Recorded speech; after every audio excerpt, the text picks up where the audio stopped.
Olá, sejam muito bem-vindos. Sabe aquela frase, ame o seu próximo? A gente escuta isso desde sempre, né? Mas e amar os inimigos? Pois é, na nossa análise de hoje, baseada em O Evangelho segundo o Espiritismo, a gente vai mergulhar a fundo nessa bússola moral, do seu princípio mais fundamental até o que talvez seja o seu teste mais desafiador. E tudo começa com essa ideia, que é a famosa regra de ouro. O texto não trata isso como um simples conselho, não. É a base, o alicerce de toda a moralidade. É uma ideia tão, mas tão forte que a gente encontra ela em várias culturas, em vários momentos da história. Aí fica a pergunta, né? Se a regra é tão simples, por que é tão difícil colocar em prática? É que, por trás dessa simplicidade toda, existia uma verdadeira luta interna. E o livro aponta para um obstáculo principal, sabe? Um adversário poderoso que nos impede de viver essa regra na sua totalidade. E esse obstáculo é o egoísmo. O texto chega a chamar de uma praga da alma, uma força que puxa a gente para olhar só para o nosso próprio umbigo, sabe? Para nossa felicidade, para os nossos prazeres, e isso acaba bloqueando a prática da verdadeira caridade. É aquela vozinha que sempre pergunta: tá, mas e eu? O que eu ganho com isso? Olha que interessante essa comparação.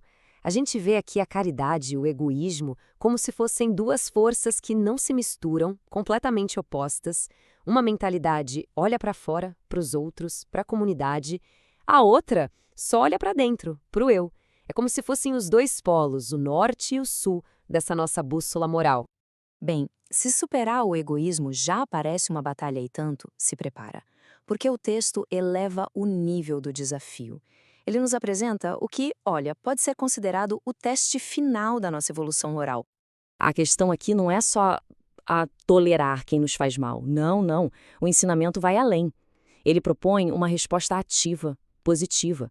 É uma virada de chave total na nossa perspectiva, sabe? É sair da simples reação e partir para uma ação consciente. E isso não é só um sentimento vago, é um processo bem definido. O texto nos dá um passo a passo, quase um guia prático. Primeiro passo, perdoar a ofensa. Segundo, resistir com força à vontade de odiar, de querer o mal da pessoa.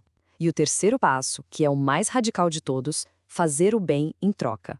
É assim que se quebra o ciclo da negatividade. Pensa nisso, é um verdadeiro treinamento para o espírito. Ok, mas por quê? Por que perdoar alguém que nos fez mal? É uma pergunta super natural e bem difícil, e para respondê-la, o texto nos convida a olhar para o outro lado da moeda. O que acontece quando a gente escolhe a vingança e o ódio? E a resposta é bem direta. Olha só essa citação. A vingança é tratada como algo ultrapassado, sabe? Um costume selvagem que não combina com quem busca uma elevação moral. O texto chega a dizer que a vingança é um ato de covardia e que a verdadeira coragem está no perdão. Para a gente conseguir entender a lógica por trás de ensinamentos tão difíceis, é preciso mudar o nosso ponto de vista. A fonte sugere que a gente olhe as coisas por um outro ângulo. E que ângulo é esse? É enxergar a vida na Terra não como o ponto final da jornada, mas como uma passagem temporária, uma jornada de provas, de aprendizados. A chave para tudo é essa mudança de percepção. Nessa visão, a Terra é tipo uma escola. E as dificuldades não são castigos, são lições. São testes para o nosso crescimento espiritual. Então, resumindo a lógica espiritual, seria mais ou menos assim. A vida aqui é passageira, as dificuldades são, na verdade, testes, e o grande objetivo é a nossa melhoria, o nosso autoaperfeiçoamento.